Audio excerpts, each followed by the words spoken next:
Hey, what's up? This is J Lucky Henry. So today we're going to talk about what are the pros and cons if there's no new development in your city or town or neighborhood. Get ready. They ask me how I know it'll be okay. This is J Lucky Henry, Keller Williams agent in the greater Boston area. You won't believe how many people need to get real. REAL, Real Estate Explained, amazingly by Lucky in 90 seconds, give or take. Welcome back, it's J Lucky Henry. So let's talk about what are the pros and cons if there's no new development in your community, whether it's a city, a town, a neighborhood, right? What if there's no new development around you? What are the pros and cons? So let's start with the pros. If there's no new development, then what you're gonna have is a preservation of the current culture. Now, is this a pro? Well, it's a pro if the culture is what you like and what you accept and what you want to continue to have for your neighborhood and surrounding community.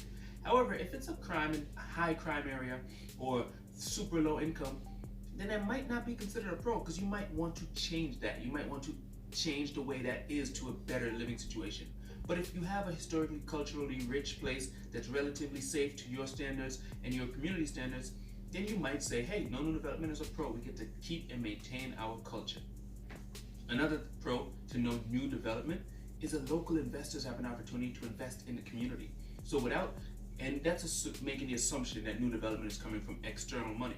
But let's say that there's no new development, so it's all about renovating and improving the current situation.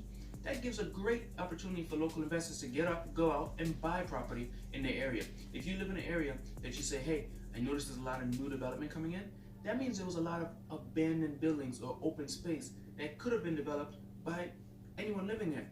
You have first shot when you live in a community. But I digress. Back to the pros and cons. The cons of no new development.